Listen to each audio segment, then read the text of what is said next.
Assalamualaikum warahmatullahi wabarakatuh.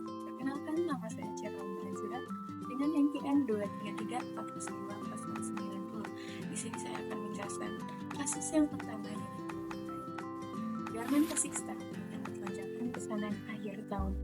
Menjelang akhir tahun ajaran baru dan bulan Ramadan, permintaan pasar terhadap seragam dan produk garmen melonjak drastis.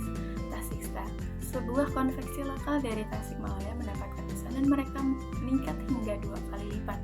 Sebuah peluang emas, namun sekaligus tantangan yang besar, karena di balik pertumbuhan ini muncul pertanyaan krusial: bagaimana cara memenuhi lonjakan pesanan tanpa membantu biaya, menurunkan kualitas, atau memforsir tenaga kerja? Untuk menjawab tantangan ini, perusahaan seperti Tasik Style membutuhkan apa yang disebut perencanaan agregat. Apa itu perencanaan agregat?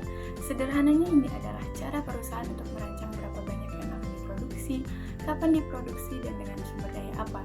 Biasanya untuk jangka waktu 3 hingga 12 bulan ke depan. Kenapa hal ini penting? Karena lonjakan permintaan seperti saat Ramadan atau musim sekolah hanya terjadi dalam periode pendek.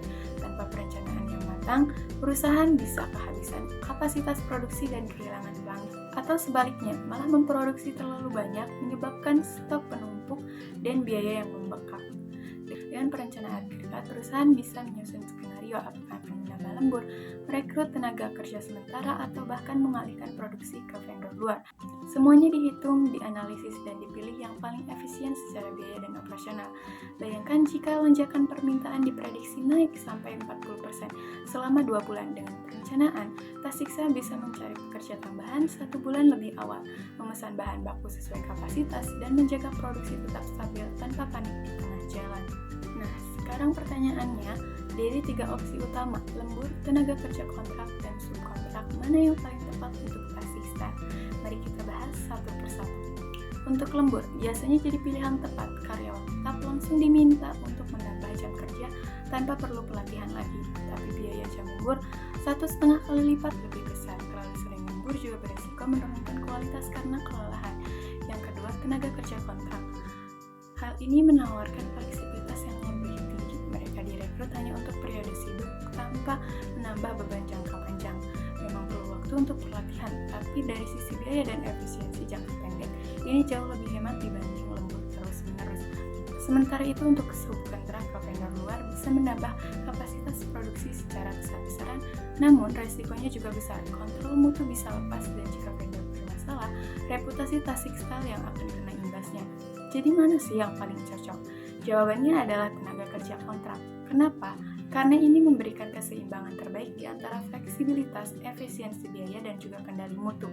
Tim inti tetap bekerja dalam ritme normal, sementara tambahan pekerja membantu menutupi lonjakan produksi. Semuanya masih dilakukan di bawah atap perusahaan sehingga kualitas tetap bisa dijaga. Sebaliknya, jika tidak ada perencanaan agregat yang matang, resiko cukup serius. Pertama, gangguan operasional. Tanpa persiapan, karyawan bisa menjadi kewalahan, mesin bekerja di luar kapasitas, dan waktu produksi jadi molor. Kedua, biaya membengkak. Lembur dadakan yang mahal, rekrutmen kilat tidak efisien, dan jika pesanan tidak terpenuhi, bisa berujung pada penalti atau kehilangan kepercayaan pelanggan. Dan yang ketiga, reputasi di pasar bisa tercoret. Keterlambatan pengiriman atau penurunan kualitas produk adalah hal yang sulit diperbaiki. Sekali sudah terjadi, maka akan sulit diperbaiki lagi. Intinya, tanpa tahu berapa banyak yang harus diproduksi, kapan, dan dengan siapa, peluang yang akan datang bisa berubah menjadi masalah yang besar. Perencanaan agregat bukan sekedar teori di atas kertas. Ini pondasi agar bisnis bisa tumbuh secara berkelanjutan. Untuk Tasik Style, keputusan yang diambil hari ini akan menentukan keberhasilan musim puncak berikutnya. Terima kasih, itu saja yang bisa saya sampaikan. Saya ucapkan terima kasih. Wassalamualaikum warahmatullahi wabarakatuh.